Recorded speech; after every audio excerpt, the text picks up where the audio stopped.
Good evening, everyone. Let me call to order this meeting of the City Commission of West Palm Beach. The time is 5 p.m. and today is Monday, August 4th. We'll start this meeting, as we do all of our meetings, with a moment of silence, please.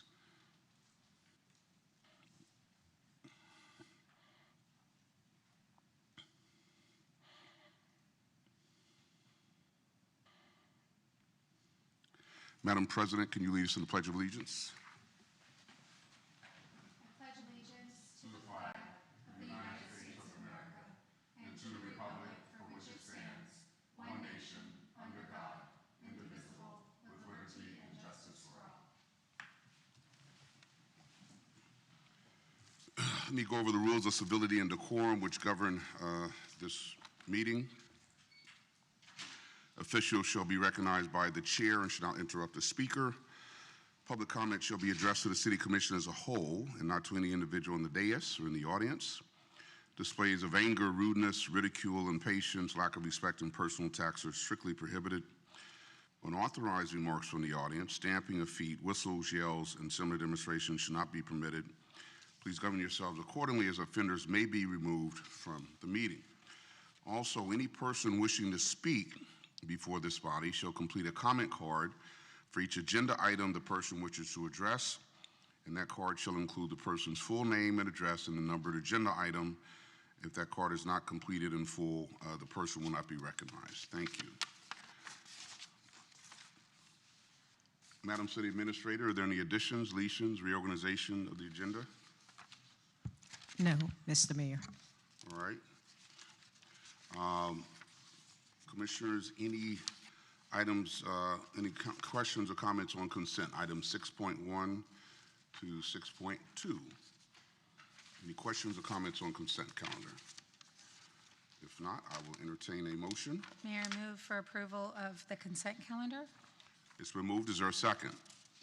Second. Been moved and seconded. Discussion. Hearing none. All those in favor of the motion say aye. Aye. All those opposed, like sign. Hearing no opposition, motion carries unanimously. Thank you. Item 7.1, resolution number 161-25, waiving procurement requirements, accepting a proposal from Community Planning Collaborative LLC, and approving a consulting services agreement with Community Planning Collaborative LLC for the Evergreen Cemetery Preservation and Enhancement Project, and resolution number 162-25F, providing for an additional $80,000 to fund the consulting services agreement for the Evergreen Cemetery Preservation and Enhancement Project. Ms. Rockwell. Good afternoon, Mayor, Commissioners, Administrator Johnson, Leah Rockwell, Director of Parks and Recreation. I am very excited to be here today to talk about Evergreen Cemetery and the project that we have before you. As stated, resolution 16125, in order for us to move forward with this contract, we have to come before you because it is over $50,000 and it did not go through the usual procurement process. So based on section 66-94A3, the City Code of Ordinances, accepting a proposal from Community Planning Collaborative and approving a consulting service agreement from them requires your approval here at City Commission. Also, resolution 162-25F is to provide additional funding to move forward with this contract of $80,000. So here's Evergreen Cemetery. This is the entryway into Evergreen, which is really hard to find unless you know where it's at. So you can see kind of the aerial map. Evergreen is off of 25th and Rosemary. So if you come off of 25th and you turn north onto Rosemary, back behind a ways is this historic black cemetery, which is a beautiful space to go and look around and see the history of this great city. So with that, we've done a lot of research into Evergreen, and we want to do more. And Engineering Assistant Director Suzanne Berglund really has found her love for the history of cemeteries. And so I'm going to let her come up and talk about where we are and our next steps in this process. Good evening. I'm Suzanne Berglund, Assistant Director of Engineering Services for the city here. So I just want to scroll back one. Evergreen Cemetery, as Leah mentioned, the final resting place of many predominant members of the African American community in the city of West Palm Beach. This cemetery was established by Black civic leaders and opened in 1916 as a private enterprise, with graves and grounds maintained by the Cemetery Association as well as families of those that were buried there. Over time, the association directors and family members of the deceased have aged and passed away. The city of West Palm Beach has stepped in to assume ownership, management, and maintenance of the cemetery. In 1997, the city invested about $300,000 to rebury remains, install fencing, lights, pave a roadway, and plant some grass. In 2002, the city added the entrance gates that you see in this picture here. Everything except those black wrought iron fences was added at that point, and a sprinkler system, and spent about $184,000. So more recently, 2024, 2025, the city did install those wrought iron gates that you can see in that picture there, and is currently doing some asphalt repairs. So in 2025, we actually did complete a subsurface engineering survey to identify potential burial locations that cost about $92,000. I'll show you what that looks like next. And today, the Parks and Recreation Department, again, seeks to continually improve the cemetery. The scope of the work proposed for this project includes very, very heavy community engagement, also developing a database with grave marker inventory and condition assessment of the burial plots and the sales records. So I wanted to pull this up, and I'm going to zoom in a little bit here to make it easier to see. This is the northern portion of the cemetery. So if you see those purple lines, that's the location of the existing irrigation system that they found during the subsurface exploration. Everything that is a box here are existing crypts, are marked graves. Everything else, all these other data points with numbers, are potentially existing buried remains that we do not have records. We may have records. This is why we want to do the research now, but it's potential areas where we do have buried remains that we want to account for with this study. So, and again, this is just the northern piece of it. We have the entire survey that was completed, so there's quite a bit there of disturbed areas. All right. Hold on, we have a question, Yes. Commissioner Yes. Ward. Just on that, what are the numbers connotate? So the numbers are just a data point that, let's say that whenever we develop the inventory of unknown conditions, we can give it, the number is going to place it at that specific location. So all the surveyor did was add the numbers to identify the specific locations. So the numbers were added by the surveyor and not Correct. originally, but okay. Yes, that is correct. All right. All right, so I am here to introduce the team, Community Planning Collaborative Team. So I'm going to bring up Adrienne Burke. She is the project manager for what we're proposing here. She is the principal owner with Community Planning Collaborative. It's a consulting practice whose purpose is to elevate the voices and culture of those traditionally excluded from urban planning, land use, and zoning. She served as principal planner with Miami-Dade County, working on historic preservation and long-range planning. She also worked in Northeast Florida as the planning director for Nassau County, executive director for a nonprofit organization, Riverside Avondale Preservation, and community development director for the city of Fernandina Beach. Her experience is in cultural and natural resource policy, as well as land development code, comprehensive plan management. She has a lot of great experience. Her preservation specialties include cemetery and African American history. She has an undergraduate degree in history and a graduate degree with historic preservation and urban planning and a law degree. So she previously served on the board at the Florida Trust for Historic Preservation and the board for the Florida Public Archaeological Network. So I am going to have her come up here and introduce her team.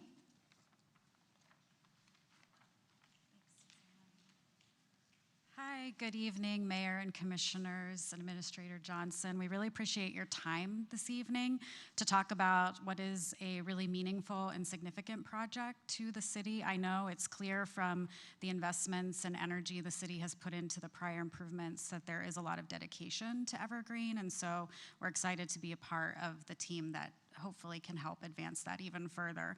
So I will go through I know she just introduced you, but this is being taped, so if you could just say your name yes. for the record, please. Yes, thank you for the reminder. I'm Adrienne Burke with Community Planning Collaborative. We're based in Jacksonville, Florida. Thank you. Thank you. And I'm just going to do a quick introduction of our team, and of course, throughout the slides that I share, if you have any questions, please just let me know. So really quickly, myself and Ennis Davis, as I mentioned, we're with CPC. We're based in Jacksonville.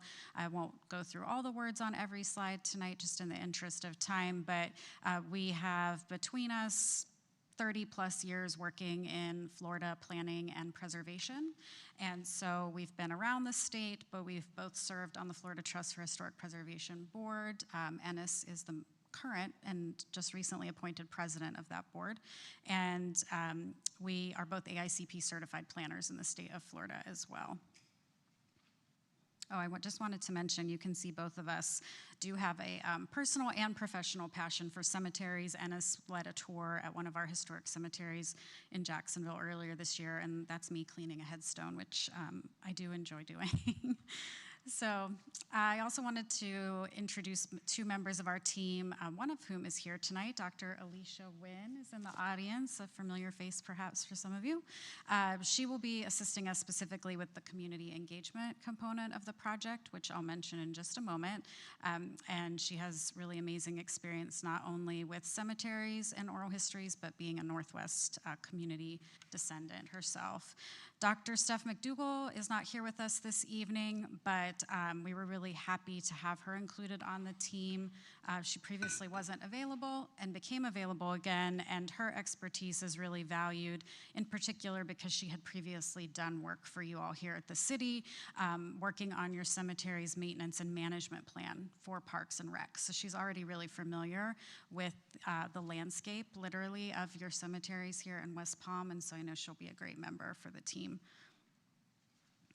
Jeff Moats is also here with Terracon this evening, and I'm going to let him introduce himself in just a minute when he comes up to talk about the scope of work that they'll be working on.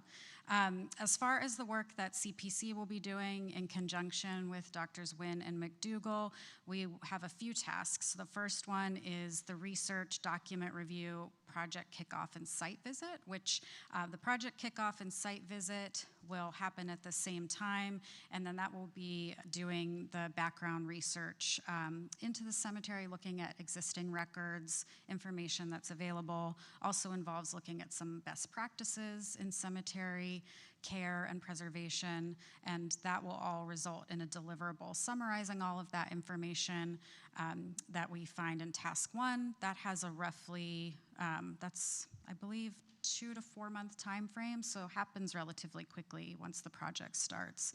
The second and most significant part of the work that we as CPC will be doing is the community engagement component, and that is designed to make sure that the community members and descendants of those who have loved ones buried at Evergreen will have a chance to participate in shaping the future of the cemetery and sharing information that they have about the cemetery.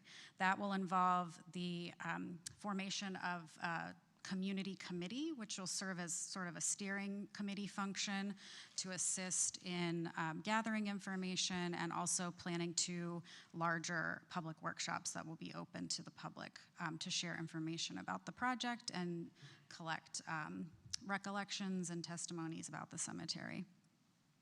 That will also, task 2 will result in a deliverable summarizing all the information that we received during that process. Task 4 is the final deliverable that will happen at the end. It will also sum up what Jeff will come talk to you about in just one second. But we will be looking at, based on all of the research we've done, as well as all of the community engagement that we've heard from members of the community, we'll put that all together into a final product that shows short-term, mid-term, and long-term goals of preservation for Evergreen. There is a task for project management. That's essentially meetings with city staff, et cetera. Travel expenses are included. And then did want to mention, not included in the proposal, but possible options that could come out as future recommendations include things like a full-blown master plan for the cemetery, ArcGIS story map, and any other potential virtual meetings that might be needed as part of the project. And with that, I'm going to ask Jeff to come up and share what Terracon and the team of archaeologists will be working on. Good evening. My name is Jeff Moats. I'm an archaeologist with Terracon, based out of the Tampa office. Happy to be here, and it's a pleasure to be speaking with you on such an important project. Our tasks are broken down into two parts and really share an equal amount of hefty GIS work in the office, and then some boots on the ground to create a mapping inventory, a cemetery inventory of who is buried and who is buried where, essentially. So our job is to create a geodatabase that's based on the survey work, and we'll create a numbering and naming convention that can be followed, so that it's a queryable database that can live online, or how the city would like to see that. So anyone that has any interest in who might be buried there can type in a name and then know where that person might be buried out in the cemetery. So that's the result of the two tasks that are kind of built in. Where am I? I think it's on the next, yeah. The first is the Cultural Resource Services, the grave marker inventory. We'll be developing the geodatabase, and then heading out to the cemetery to record, to do the initial documentation of all the headstones and grave markers. We'll come back and create a management summary, essentially, and then get back into the field to do more of a condition assessment that will prioritize the condition of each grave marker based on a priority of 1 through 4. 1 being, may need some immediate attention if there's any broken or need for repair out in the cemetery, all the way down to kind of some deferred maintenance. Some headstones might just need some cleaning and some upkeep. And that's essentially our tasks, kind of in a nutshell. Yeah? Any questions? Thanks, Jeff. Maybe Thank not a you. question for you, but Leah, do you have an idea of when the city took over this cemetery? It was back in the 1980s. I can get you the exact date, but off the top of my head, I really don't know. I think there was a lot of back and forth between the group of residents, the family members that were trying to care for the cemetery and no longer could, and the city as to when we took it over. But it was in the mid-'80s, but I will get that for you. And that's fine, get that. But I think the point is, this was not a city asset. The city did not create it. We inherited it, and certainly it was important to me as mayor, and this came up as there were conversations about what to do with Woodlawn. What's the one on Woodlawn Cemetery? Woodlawn. Early in my administration, Yes. a lot of conversation about people wanting to put money into Woodlawn and cemetery. And consistent with my vision of making West Palm Beach a community of opportunity, I said, well, we can't move ahead on Woodlawn until we do something with this long ignored black cemetery. So the city has had to step up. We've had it for over two decades, but clearly nobody else sitting in this seat thought it necessary to take the steps. So that's how we ended up here today. But I don't want people to think that we've owned this cemetery. We've owned it for 40 years, but we didn't establish it initially, so we inherit it in the condition it's in. Should we have done something sooner than now? Probably, but here we are, and it's important that we get this done and that we get it done right. So we did inherit it, not in the condition that it's in. We did a lot of cleanup Well, over it's the even years. worse. We inherited it in worse Yes, condition. yes, and this is where we are today. We had to add the irrigation to try and make it green because we added grass to the cemetery because there was none. So we have done little things, but it's time to do something bigger and grander for this community. Yes. All right, thank you. Any other questions? Commissioner Warren, Peduzzi, and then Lambert. This is difficult because, and it's very poignant because when I think of like my grandmother's birth certificate and the birth certificate and death certificate of my other ancestors, I know that I don't believe that any of my ancestors are buried here in West Palm Beach. We're not from this area originally. But I know that there's a lot of misinformation when you're talking about births that were done at home with midwives and then just kind of passing on of information, and then people, when they died, not having the means to have a certain type of burial.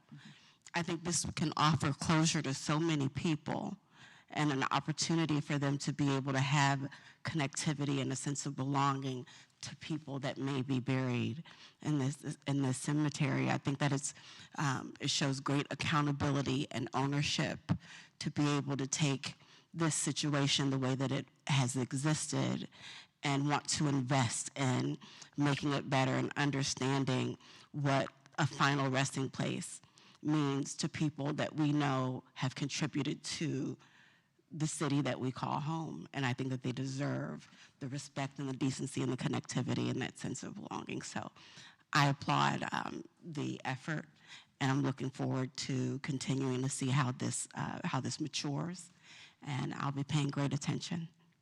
Thank you. President Lambert. Thank you so much. I echo those comments. I'm grateful to see that we're honoring the history and the legacy of the families that are here, and that will continue to ensure that they're remembered with dignity. I'm also grateful to hear that and to see about the experience of the team that will be working on this.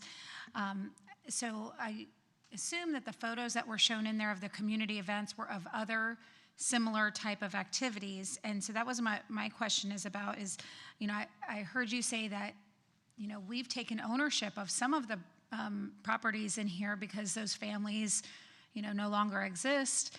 And I would imagine that families will be involved in this, but from your experience working in other communities, how do you engage the rest of the community in this? And have you already looked at what communities in West Palm Beach will you be engaging? That's an excellent question. So having worked on many city projects, and as I'm sure you all being part of the city as well know, community engagement is really tricky. It is hard to reach everyone that you would like to ultimately be involved with the project. We do find that in working on community projects, having a community representative who's connected to the community is essential, and that's why we're really grateful that Dr. Nguyen is involved. We and our company do not feel comfortable, frankly, working in communities where we're not also working with community members directly and compensating them. That is just not how we like to do things, because ultimately that isn't very meaningful community engagement. And so, whereas we're based in Jacksonville, we don't have the on-the-ground expertise Dr. Nguyen does. And so working with her, those are the kind of strategies we can look at. What might work here might not work in places where we've worked before. So it does need to be a little more thoughtful. So to that end, that's part of why we like to have the model of working with a steering committee made up of community members, because they'll help us identify who we should be talking to, who the people who need to be at the table are. And then we can pivot as well if we need to. We have 2 workshops planned. If that maybe seems like that's not the best approach, there's, hopefully we could work with the city to, make some changes if there's something that might work better in order to reach more people.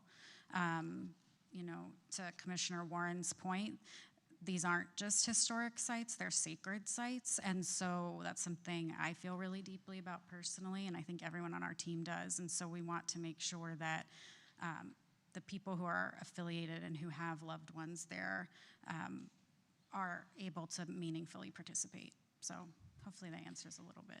Yes, thank you. And I appreciate your thoughtfulness in putting together that steering committee. And I was also grateful to see Dr. Nguyen on your team. Thank you. Yeah, thank you. Commissioner Baduzzi. Thank you. And the first question is just a clarification question, and maybe I missed it, but I understand that the city took it over some 40 years ago. I know at Woodlawn Cemetery that individuals own the plots, and they were purchased through the city, because the city, I guess, owns the land.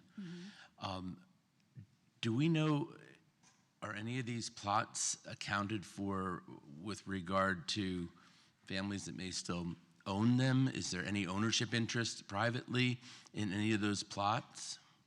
Yeah, so I will definitely let Leah answer, but my assumption is yes, because that's the most typical way that burial plots are sold in cemeteries, but you probably have more specific information. So when the city was given the cemetery to take over, we were also given some records. I hesitate when I call them records because they aren't in the best condition.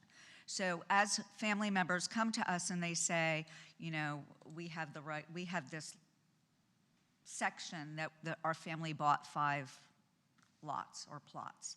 And so we say, okay, do you have proof? And they have to present us with some sort of proof. Oftentimes they give us the names and we can kind of say, okay, in our records it says that it's X, Y, and Z family, and this is your great-grandmother, and this is your grandfather, and they're all buried here, and we have record of that. So chances are, if they don't have it because they're recently a great-grandparent had purchased the plots, who is no longer here, so we no longer had that paperwork, we went through our law department to create the affidavit that they had to sign from the family. So it is tricky, but yes. Long way to answer your question, but yes. Follow-up, Mayor? Yes.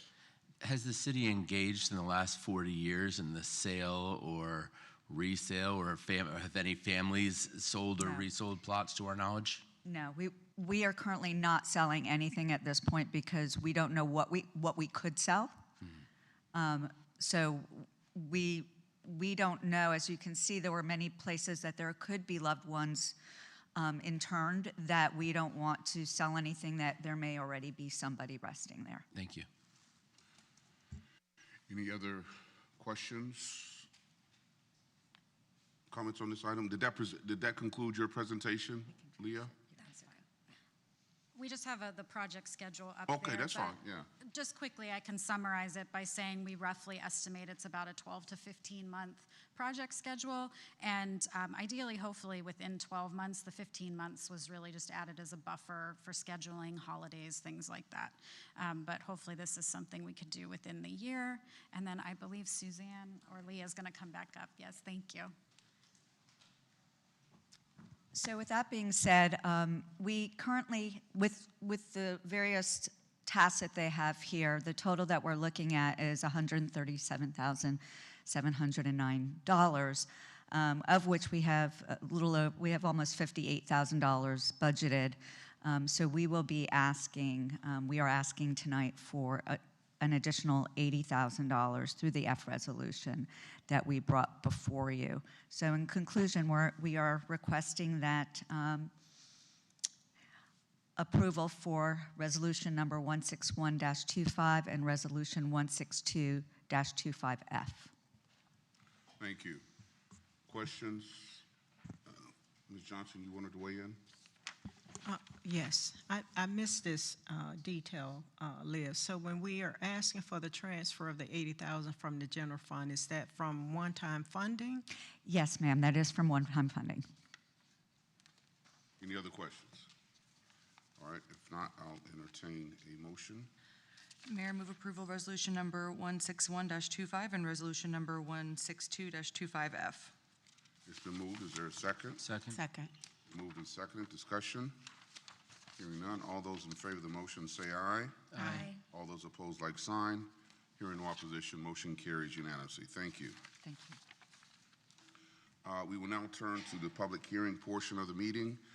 Item 8.1, public hearing of resolution number 168-25, authorizing acceptance of federal entitlement grants in the amount of $5,032,824.06, approving and authorizing submission of the city's 5-year consolidated plan for fiscal years 2025 to 2029, the annual action plan for fiscal year 2025 to 2026, and the citizen participation plan, and authorizing the mayor to execute all documents necessary for receipt and use of the funds.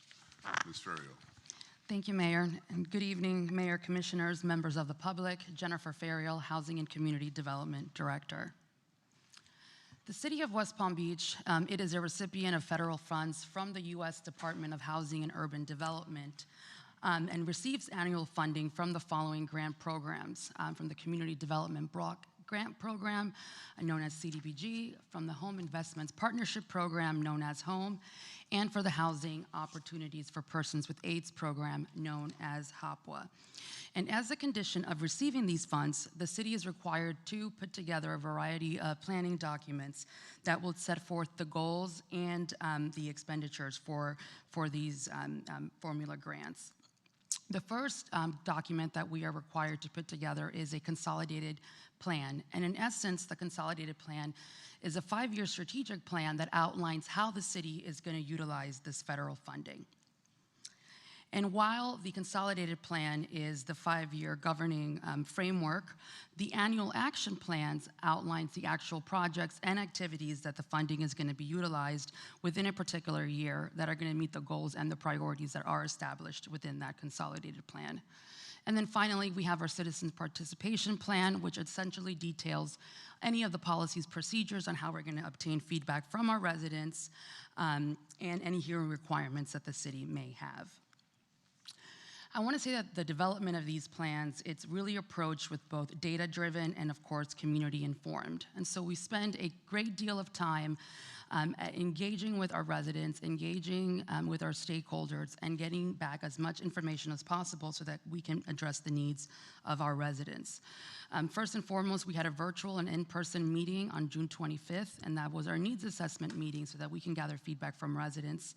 We had numerous consultation sessions with various stakeholders in our community, and we had different subjects that we discussed, being public service, public infrastructure, housing and homelessness, and economic development. We made available a needs assessment survey that was made available from May 23rd through June 27th of 2025, in which, again, we received feedback from over 101 respondents. And we advertised all of these methods through digital outreach, whether it's the city's website, the mayor's newsletter, of course, sending out emails to our various stakeholders. We've sent out numerous communications to them, asking them to not only complete the needs assessment survey, but to identify or provide any comments on the proposed activities that the city is undertaking. I want to just take a moment to highlight just very briefly some of the stakeholders who have assisted us in the development of this plan. Of course, our partners at Palm Beach County, both of the West Palm Beach and the Palm Beach County Housing Authority, and many of our nonprofit providers, including the center, the West Palm Beach Center for Arts and Technology. I believe Claudia is here, so I want to thank Ms. Bardo for her participation. Just a brief overview on the survey. We received, again, 101 respondents. I'm happy to announce that 54 of those respondents were residents of the city. 27% of them were employees of the organizations that we serve and or work alongside with. And then 14% of those were both residents and or employees of these organizations. Only 5%, which means maybe 5 or 6 of the respondents did not meet any of these categories. And the priority needs, I don't think I am sharing anything that is of any news to this governing body. Affordable housing is the biggest priority for our residents in our community. Homeless services, public services to special needs groups, addressing public infrastructure, all of those have been identified as key priority needs by our residents. So of course, our needs assessments process, we really want to examine what the challenges are of our residents. So we take into consideration the surveys that we received, the respondents, and just the feedback in our meetings. Of course, the stakeholder input, there's a huge emphasis on the collaboration with our nonprofit, our housing advocates, and our social and healthcare providers in our communities. Of course, we talked to our internal departments as they too have a role in how we develop this plan. We also obtain a lot of data from the American Community Survey data, known as ACS, and of course, HUD's comprehensive housing affordable data sets, which also gives us information on cost burden, any poverty trends or issues affecting our special needs populations. And then in parallel, our market analysis really evaluates the local housing supply, the demand for different types of housing, the rent trends, any home prices, vacancy rates, and any development barriers that we may be experiencing in our city. So then, informed by both the needs assessment, the market analysis, and the feedback that we received, the city then establishes our 5-year strategic goals. And in this year, we have decided to focus on 4 specific goals. The first one, of course, the expansion and preservation of affordable housing, and that could be met through a variety of different strategies, whether it's new construction for affordable or homeownership housing, rehabilitation for any aging housing that we may have, any emergency home repair assistance that may be needed, or any modifications needed for seniors or disabled residents. Second, of course, is enhancing our services for our homelessness population or other special needs populations that may be achieved through providing assistance to the elderly, of course, to individuals with any mental or physical disabilities, any persons experiencing HIV or AIDS, or any other type of vulnerable population. I want to highlight that in my presentation, you'll notice that I put pillars 1, 5, 2, and so forth. That I want to just indicate that that has to do with the city's strategic plan and how these specific goals align with the overall strategic plan of the city. Moving forward, the third goal is the investment in neighborhood infrastructure and community facilities. That could be through any types of projects related to new sidewalks or lighting in targeted neighborhoods, any renovations of existing parks. We've used funding like this in the past to assist with projects like Curry Park or any other flood prevention or infrastructure type of projects throughout our communities, particularly in communities that are of low income concentration. And lastly, we want to ensure that we have effective program administration and accountability and overall compliance. These HUD programs are highly regulated, so we want to make sure that we have the right staff and administration protocols put in place so that we are in full compliance with the regulations set forth by HUD.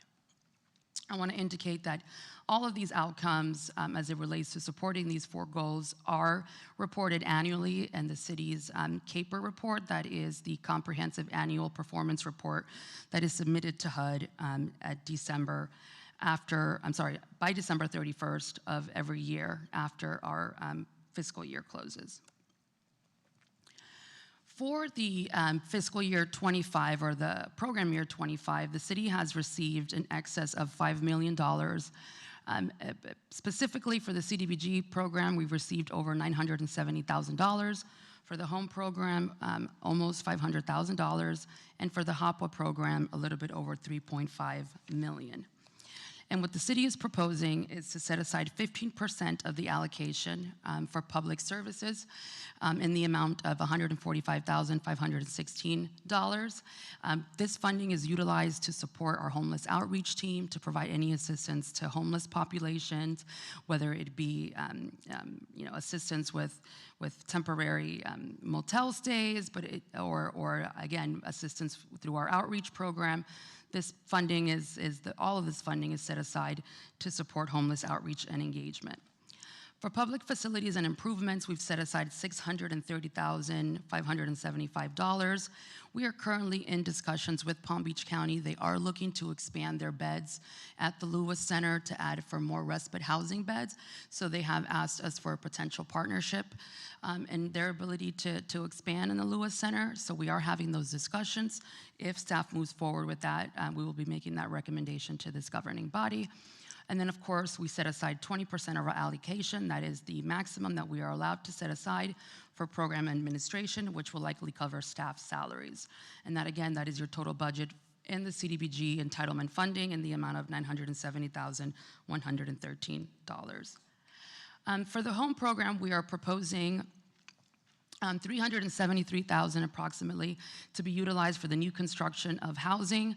That could either be for rental housing or for home ownership housing. We have used funding like this in the past to provide to Habitat for Humanity for single family development, or to utilize it as a low-income housing tax credit, local government contribution, which is required for projects to receive the 9% tax credits throughout the city.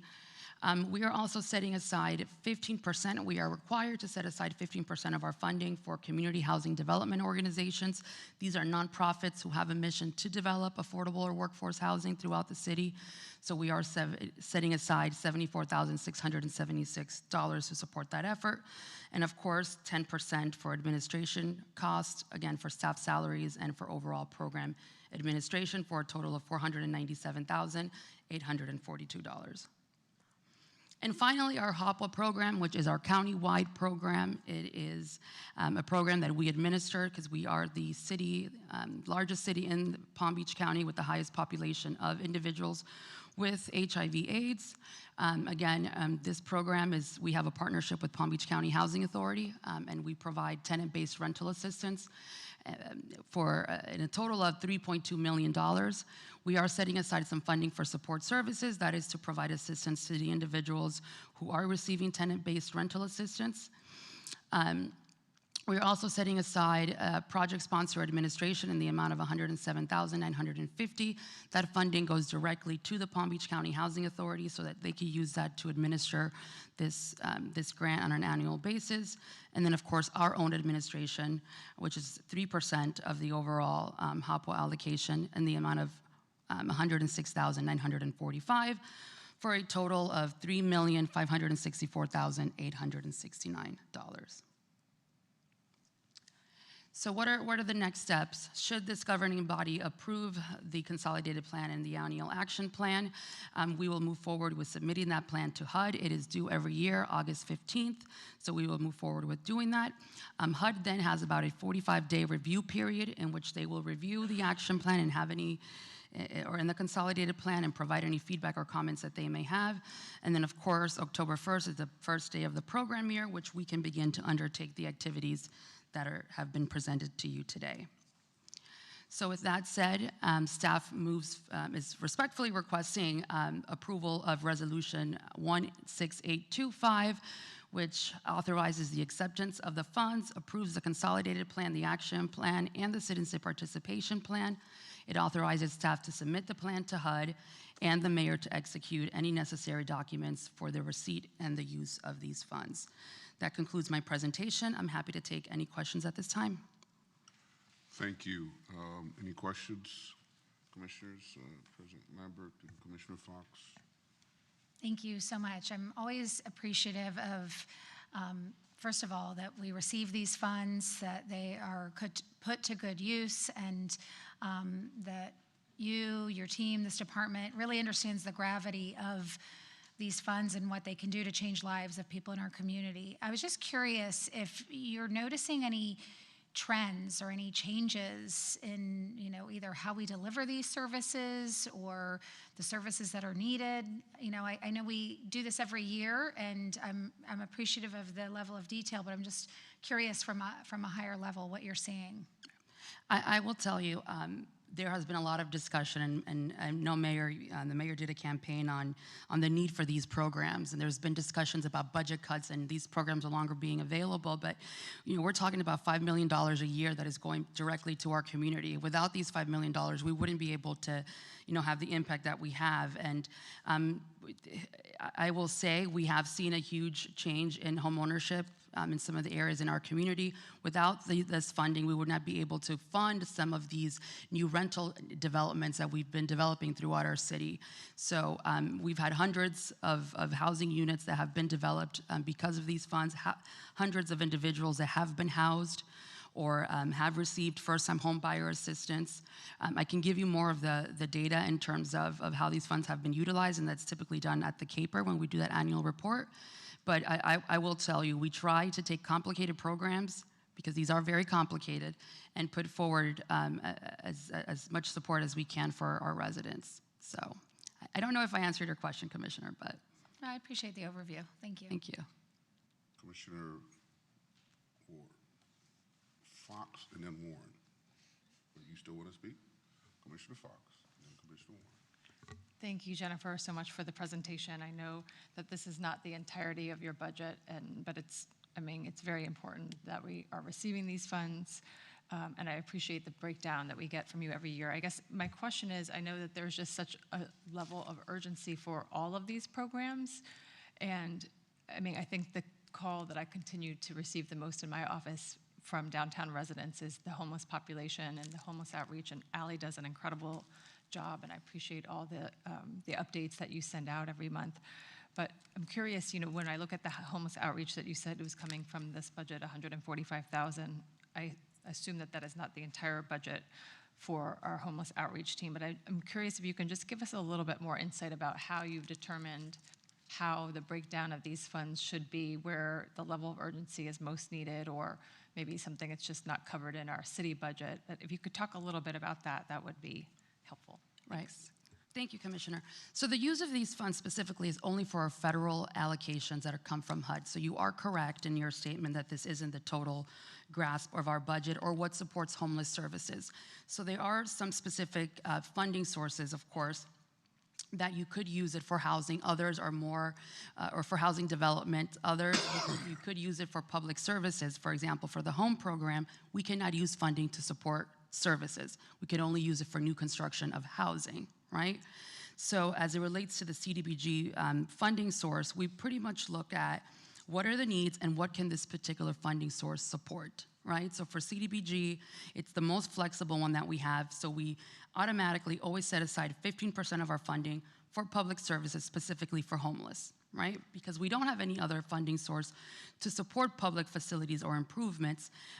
We use CDBG to do that. But as I stated, we are using that money specifically for expansion of the Lewis Center, which is to support homelessness.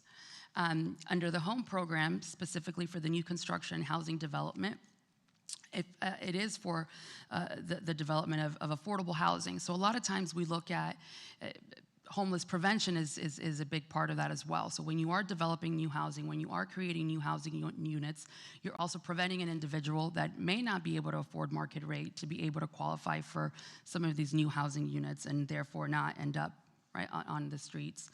As it relates to our HOPWA program, this is one of the biggest grants that we have, and it does address homelessness in the sense of that funding is being allocated to individuals who may not be able to afford housing, but those individuals have to have HIV or AIDS, and many of them may have been former individuals who were homeless who are receiving this tenant-based rental assistance. So again, just the overview is that we look at the different funding sources, what the requirements are for those funding sources, what the needs are, and then we try to identify, what specific programs we can fund with these sources. But I will tell you, a large part of our funding with the SHIP dollars that we do use, they're also set aside for homeless outreach and engagement. We receive funding from the DDA that also supports those efforts. We have a good amount in general fund, and when I say a good amount, we have some amount of funding for homeless services. So that does take, great part of our overall budget. Thank you. Commissioner Warren. Thank you. Commissioner Fox, I think that was a great question, and thank you, Ms. Ferriel, for all of the work that you do as it relates to housing stability for our community.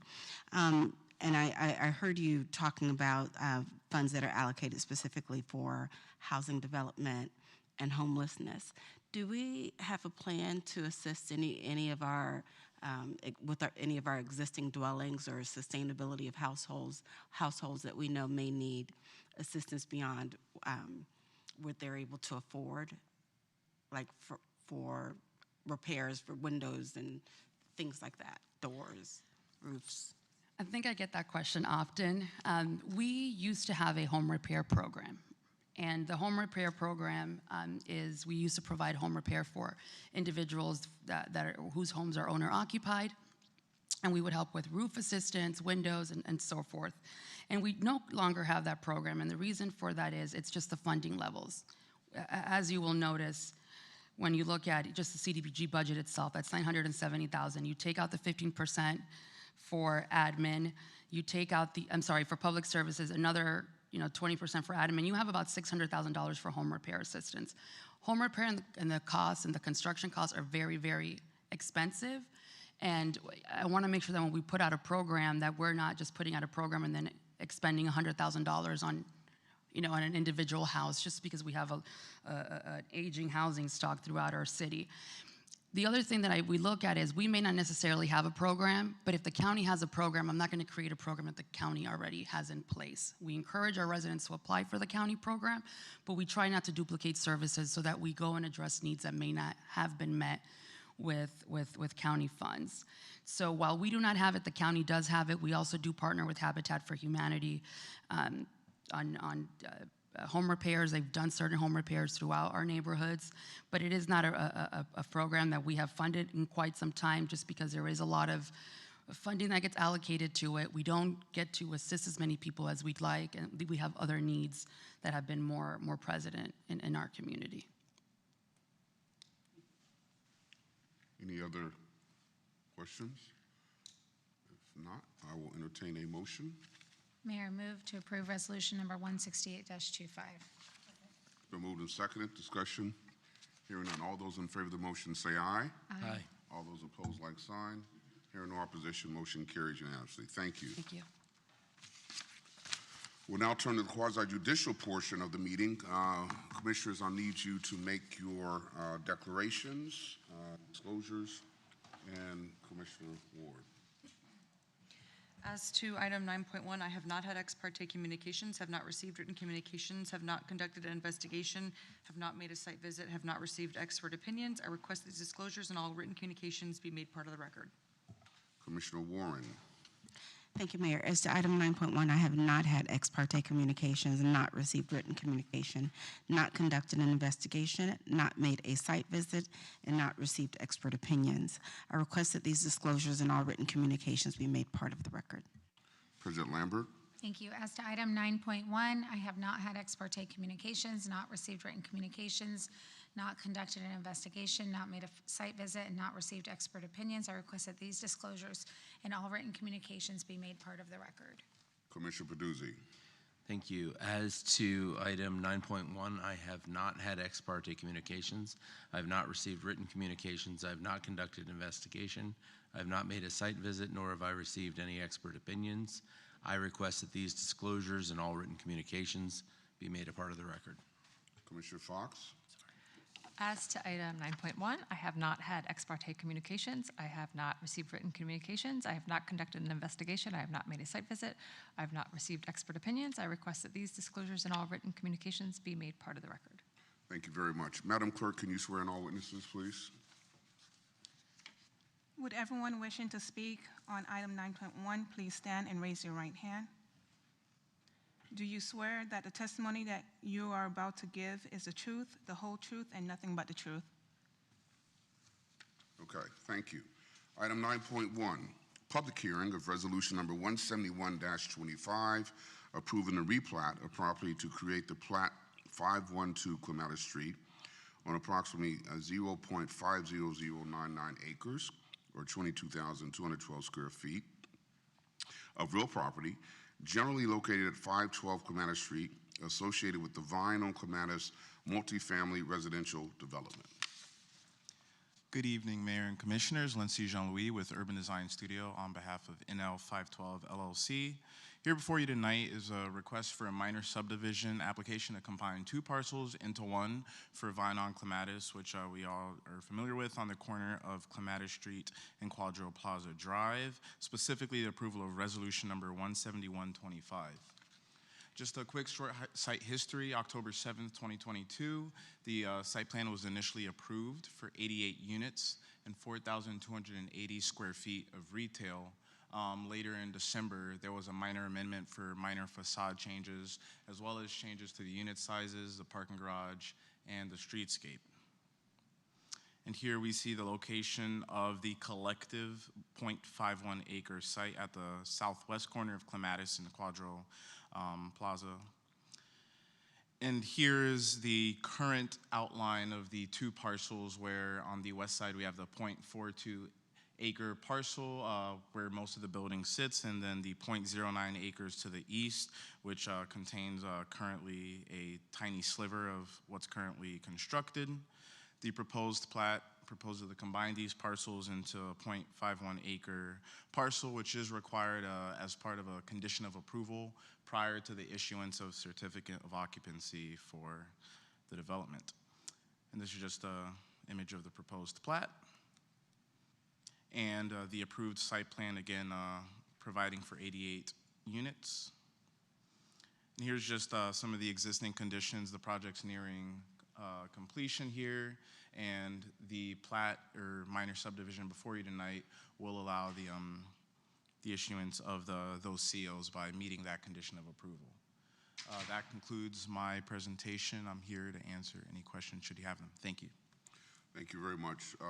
Any questions before we hear from staff? Commissioner Fox? Thank you so much. It looks fantastic. I walk by there every day. I can't believe how fast it's going up. I'm excited. What is the tentative, I guess, timeline for move-in? If assuming everything, looks like you're getting ready. I'm just curious when you'll have tenants there. I think it's within the next 2 months, but I have to confirm and get that answer for you, Commissioner. Okay, no problem. Yep. Thank you. Any other questions for the applicant? Okay, staff, what say ye? Good evening. For the record, Claudio Avin, City Urban Designer from the Planning Division. The applicant really explained all the information related to this request.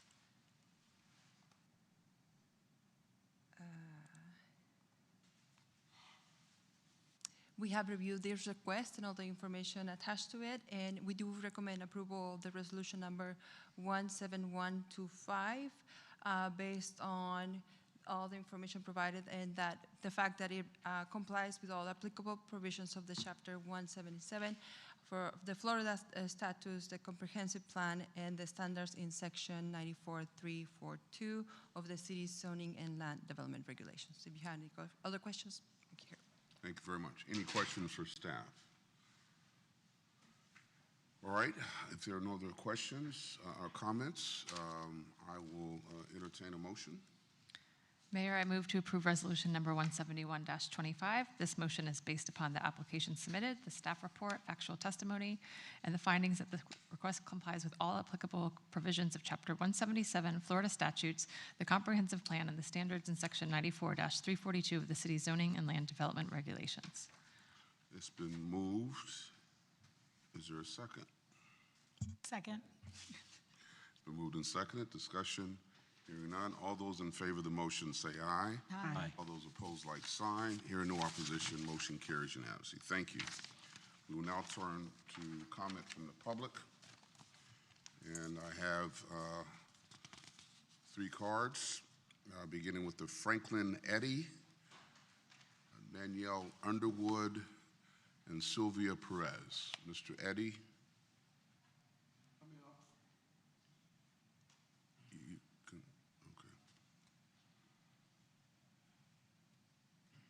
Good evening, all. State your name again for the record, sir, please. Frank Eddy. All right.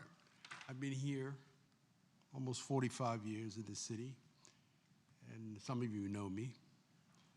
I called your office the other day, and I talked to, Nathan? And I told Nathan that you have to toe the line with your constituents. I never see you over there in that section of town. So after I hung up the phone, I get a call from the police. Oh, did you say that she has to toe the line?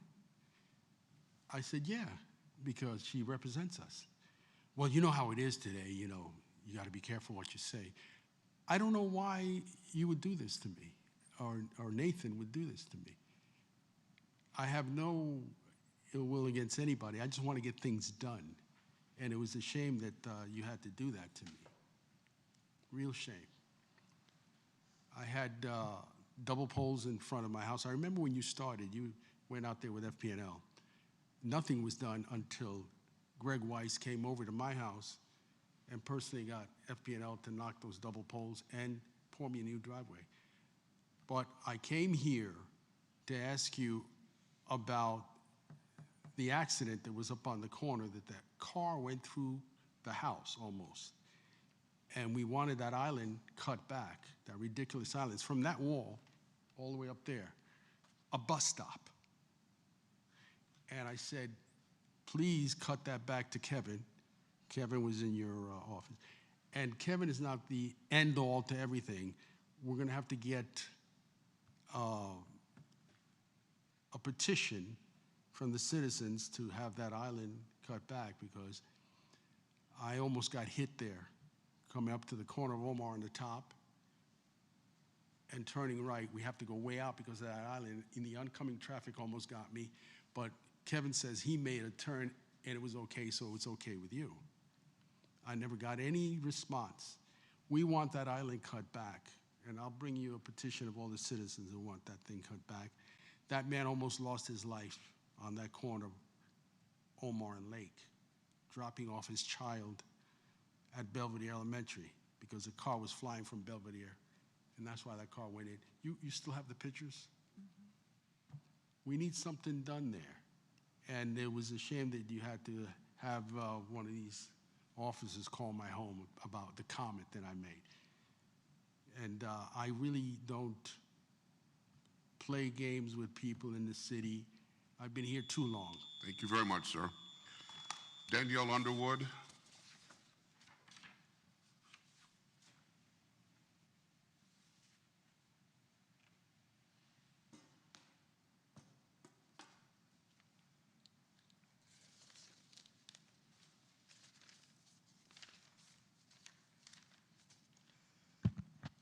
My name is Danielle Underwood, for the record.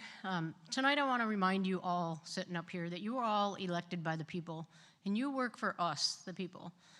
Last meeting I brought up some serious concerns, and Mayor, you shut down 2 commissioners that had questions about this. Currently you're texting on your phone while I'm addressing. I would require everybody's attention up here because I'm a constituent and you work for me. You work for everybody in this room. It seems as none of you, well, I shouldn't say none of you, because 2 of you care. 2 of you have brought up legitimate concerns and have been shut down. And what you need to remember is that you do not work for him. He does not work for you. You all work for the constituents. In this past week, code enforcement has lost 3 more employees. One valuable man who has been in code enforcement for 9 years, who just became the manager of the code enforcement department and was shut down by the director. Pretty much she feared his power, she feared his knowledge, she feared everything about him, fears her position being taken by somebody else, and quickly harasses, ridicules, and makes fun of people and makes them want to leave their job. He has resigned. He has given this city 9 years. He's an ex-sergeant from Broward County Sheriff's Office. He's a valuable man. I have his evaluations over the 9 years at the city. They are all amazing. 2 months in, Ms. Farrell writes him nasty emails about what a bad person he is and how bad of a job he's doing. That is ridiculous. Secondly, one resigned today who's been with the city for 6 years. All great evaluations, does an amazing job. You now have no manager, no lien reduction coordinator, no chronic nuisance person, and half of the city of West Palm Beach is without a code enforcement officer. That is ridiculous. Move it back over to PD because the Director of Community and Housing Development is failing. That department is failing. Code enforcement is failing.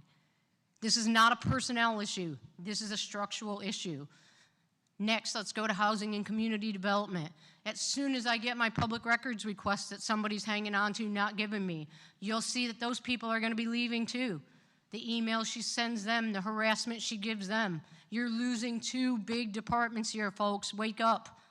It is very sad that this is happening. You have half of your city without code enforcement officers, and everybody here, except for 2, refused to answer to the constituents on what are we going to do about this. Ms. Ward, your points were valid. Having a meeting, that is valid. It was under PD at one point. Mr. Paducci, your points were valid. It was brought in front of you guys. The chief spoke from here. That is 100% true. Mr. Mayor, you shot them both down. You should be ashamed of yourself. Thank you. Thank you very much. Sylvia Perez. Good evening. Sylvia Perez, 580 South Zapodilla. Mr. Mayor and Commissioners, I'm here to follow up on an email that I sent to you last week on e-bikes and motorized scooters and homeless people on the waterfront. Commissioner Warren, your office acknowledged receipt of my message. Thank you very much. I understand that the Knight Foundation is giving incentives to people to get e-bikes and scooters to mitigate traffic congestion. But I would like to request that any motorized vehicles be banned from the sidewalks for the safety of pedestrians. As regards the homeless issue, I know it's a very difficult issue, but Palm Beach doesn't have any homeless. City Place does not have any homeless, so it means something can be done.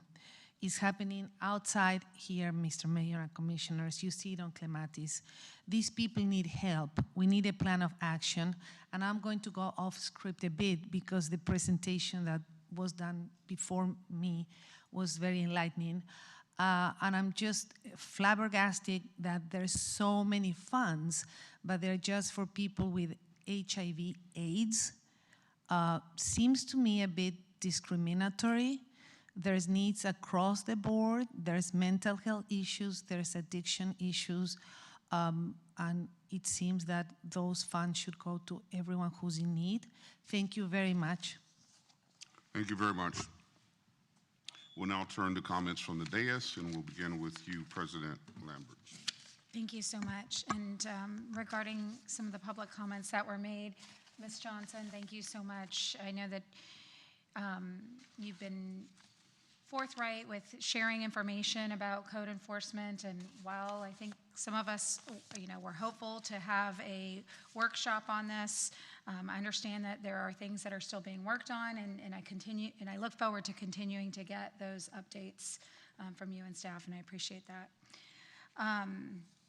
Wanted to bring up the Styx grand opening event. I know we talked about it at the CRA meeting, but last Friday, for those of you who didn't get a chance to attend or hear about this previously, we opened some amazing, or we cut the ribbon, many of them are already open, but Rohi's Readery, Wild Rose Wine and Daiquiris, Camille's Flowers, Eaton Cake, Serenity Beauty Suite businesses are all minority and Black-owned businesses, which I think is apropos that it is Black Business Awareness Month.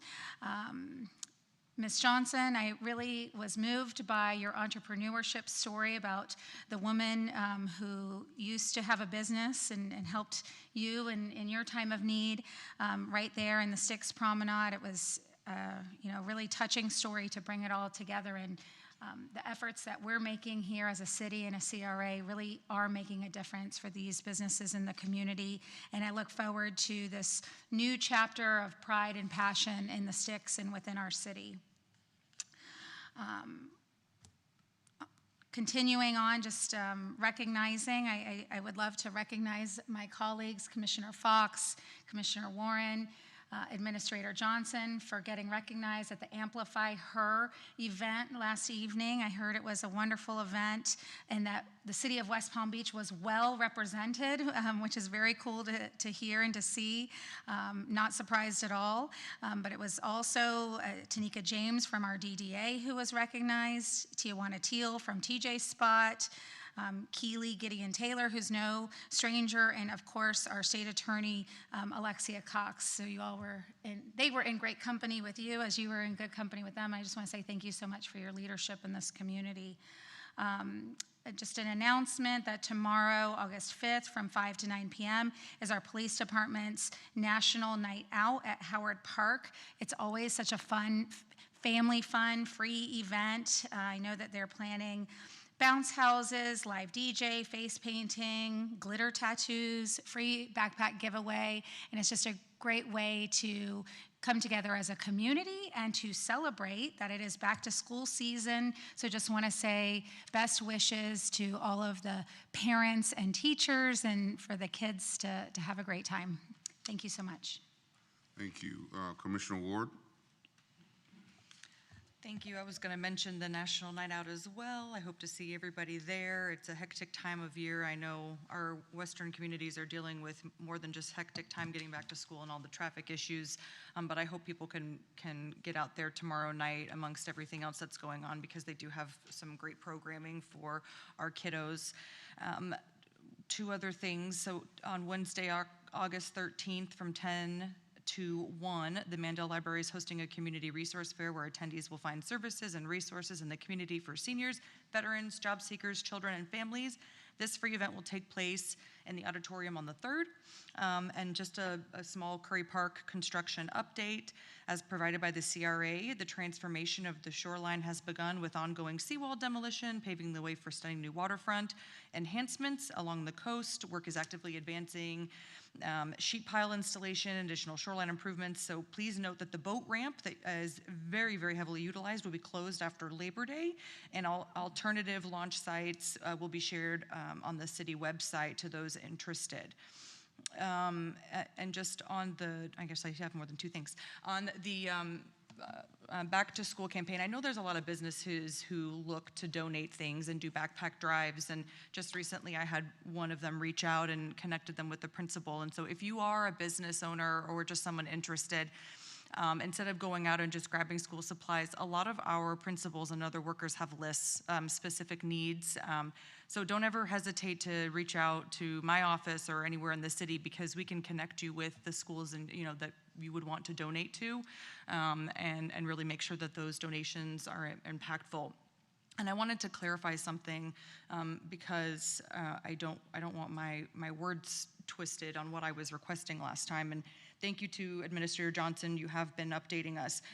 Anytime that I ask for a work session, it usually is because obviously I want to hear about something, but we don't get to talk to each other. We have sunshine rules. And so sometimes my colleagues ask really good questions that I haven't thought about.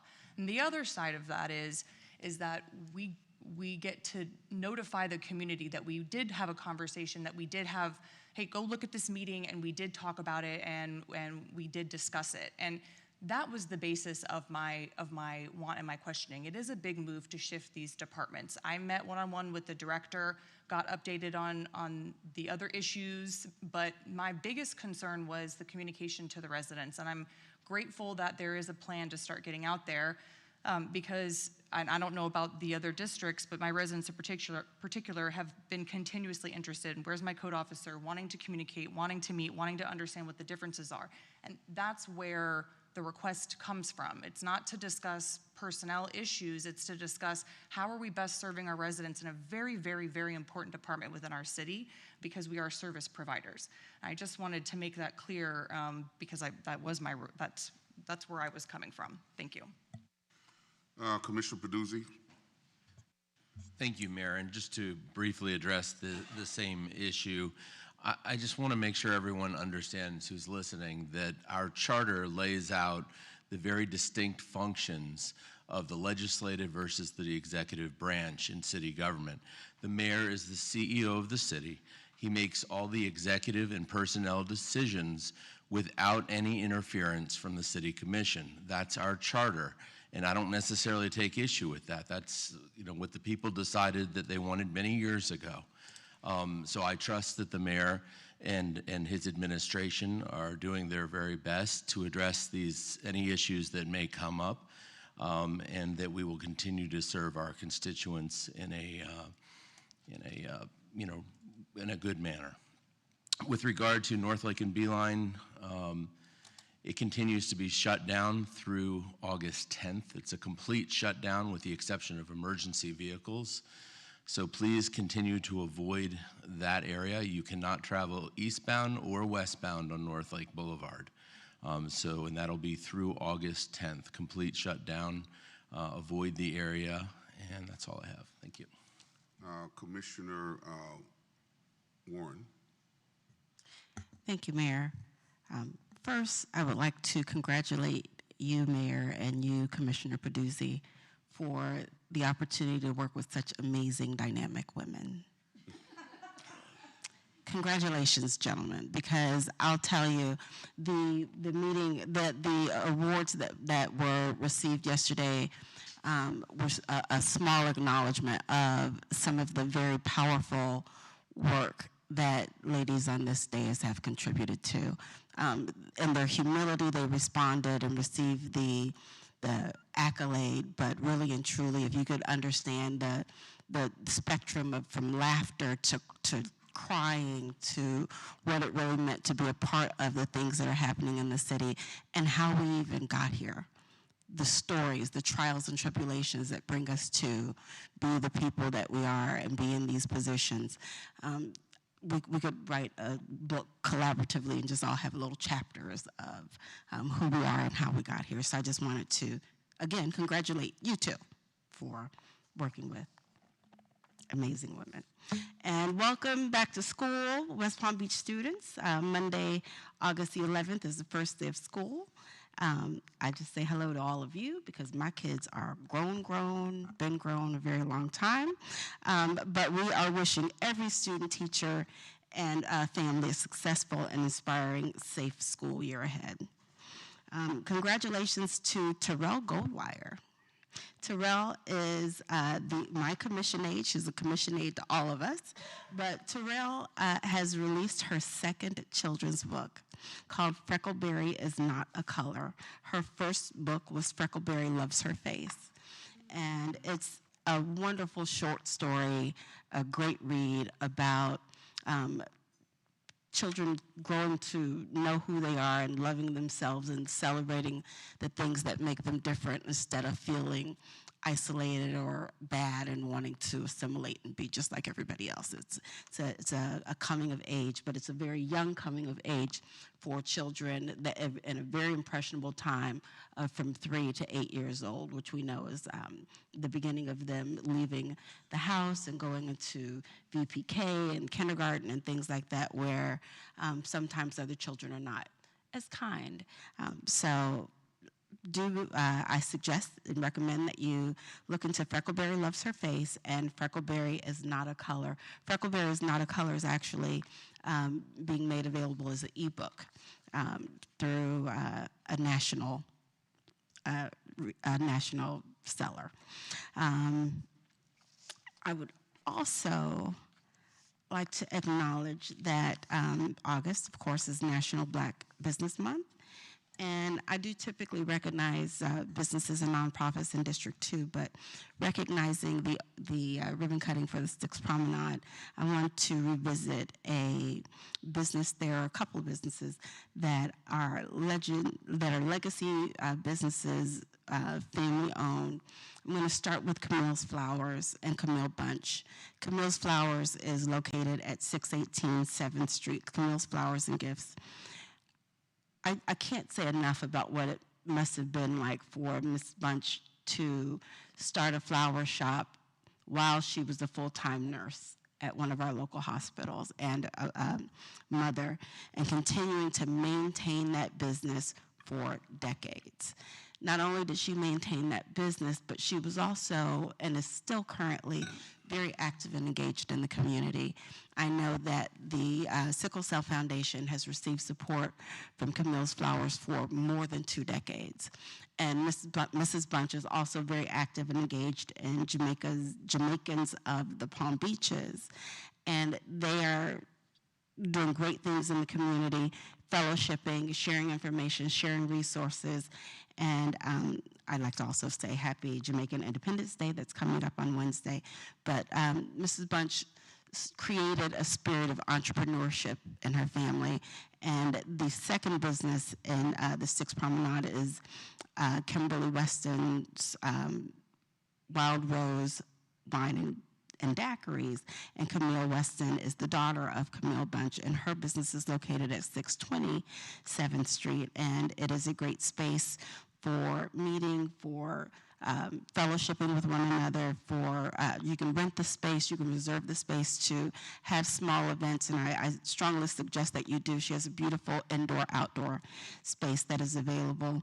But again, just celebrating legacy family-owned businesses as we celebrate National Black Business Month. And that concludes my comments. Thank you. Commissioner Fox.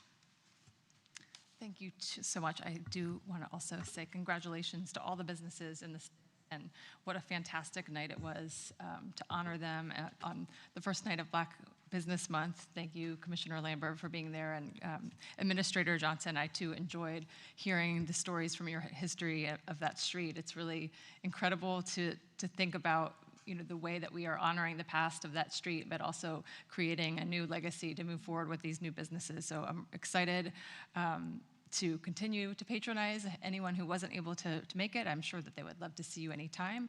And in addition to Commissioner Warren's comments about Camille's, which I was also going to mention, I did want to spotlight a couple of the other businesses that are there since it is Black Business Month. Eaton Cakes is serving the most delicious soul food, making the world a much sweeter place, one cupcake at a time, owned by Gregory Eaton. Right next to that is A Better Way Home Care, dedicated to providing compassionate support that helps seniors maintain their independence while staying safe and comfortable in their own homes, and that is owned by Craig Glover. Serene Beauty Suite is an established salon rooted in wellness and empowerment to draw out each client's unique beauty. It's not quite open yet, but it will be in the next coming months, a part of the Styx Promenade. So if anyone is looking for some new businesses, I would encourage you to stop by. Let's see, we had several things that were already mentioned, National Night Out and the library community resource, so I won't go over those again, but hopefully everyone can make it. This Thursday, August 7th at 6 p.m. at Heart and Soul Park, we will be having our community meeting for this quarter. There's a lot of good things to learn about: the Downtown Master Plan, the public safety initiatives, and the Historic Northwest, and many other things. So hope to see you all there Thursday, August 7th. And last but not least, I wanted to share, obviously, Commissioner Peduzzi and I are your representatives to the TPA, and they just put out their new annual report. So would you pass them out, if you don't mind? I just wanted to share with you some of the updates that are going on in Palm Beach County Transportation. Commissioner Peduzzi and I get to hear all the things all the time, but there's a lot of exciting initiatives that we have to look forward to countywide, so I always want to keep you up to date on that. I guess finally I should say also congratulations to Commissioner Warren and to Administrator Johnson. It was fantastic to be with you all last night. I'm sorry that we didn't get a chance to hear whether or not Administrator Johnson had a nickname as a child, but other than that, I feel like I learned a lot of things that I didn't know about you. Obviously, you're both doing amazing work, and I was very proud to be honored alongside you. I think the work that we do here in the city, I think it takes a village to create a city. So being able to share that with you, as well as several of our colleagues from the city that were also joining the event last night, it was really special. And I just think that you all are awesome and well-deserved. So that's all I have. Thanks. Thank you. And I thank you for the congratulations, for the opportunity to work with such amazing women on this dais. When I wake up every morning, I'm thankful to the good Lord. First for my wife, first for my life, second for my wife, and then for the opportunity to work with such amazing women. And if you believe that. Moving right along, congratulations to those who were honored by this organization, confirming the talent, the quality of talent that we have on this day. So congratulations to you. Hurricane season. I want to take a moment to thank our emergency management division and every city department that took part in our recent citywide hurricane preparedness exercise. Their commitment to preparedness ensures that when a storm hits, this city is ready to respond quickly and effectively to protect the citizens of West Palm Beach. I encourage our residents to visit WPB.org/flood and WPB.org/hurricane to learn more about how they can prepare and protect themselves, their families, and their properties. Now, it's been hurricane season since June, and some folks may have gotten complacent because we really have not felt the brunt of any storms, but we're entering into the heart of hurricane season. September, I think, statistically, is the month when most hurricanes surface. So please do not get complacent. Please have your plan together. We can't emphasize enough. I had the pleasure of this afternoon celebrating the graduation of the fire department's second junior alerts class. So over the past 7 weeks, more than a dozen teens from the Florence to George Boys and Girls Club trained alongside our city firefighters, gaining hands-on experience in leadership, first aid, teamwork, and fire service fundamentals. Junior Alerts builds confidence, discipline, and life-saving skills while strengthening community bonds and inspiring the next generation of public safety leaders.